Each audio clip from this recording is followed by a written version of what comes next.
Hello, I'm Quintard Taylor, the Scott and Dorothy Bullitt Professor of American History, Emeritus at the University of Washington.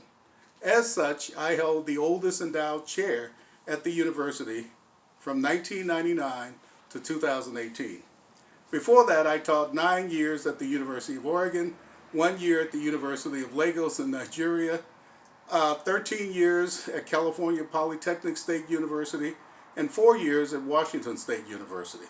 I was a specialist in African American history in the West in all of those institutions, and over the years, I published a number of books.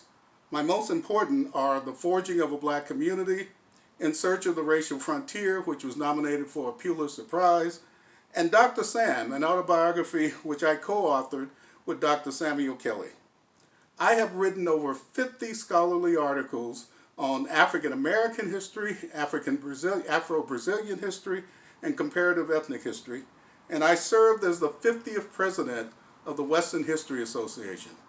But my most important accomplishment has been BlackPastorg, a 7,500-page online reference center for African American and global African history, which many have called the Wikipedia of African American history.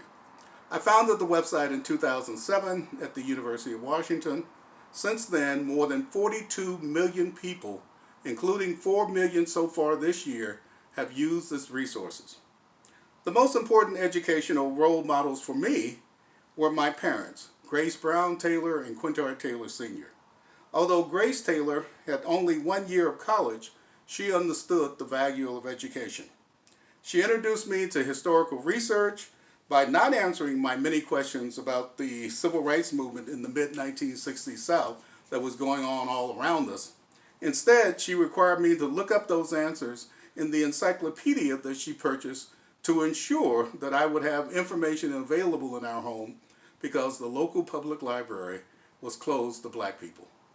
It was that childhood activity that taught me the value of research to answer fundamental historical questions. My father's role was different. He completed only the 2nd grade, but he shared my mother's commitment to education. He was a great lover of stories, and I still recall one that inspires me to this day. When I was small, he said to me, "Why is it when a man and a lion fight, the lion always loses?" And I said, "Pop, I don't know." He quickly responded, "The lion never learned to write." By my college years, I fully understood the meaning of that story. We Black people are going to have to learn to write our own history rather than rely on others to do it, or worse, allow that history to continue to remain untold. I committed myself to be that lion, and I did everything possible, especially through BlackPast, to ensure that other lions would help to write African American history, so that it would be known not just to Black folks, but to the entire world. For that, I thank my first history teachers, Grace Brown Taylor and Quintard Taylor Sr.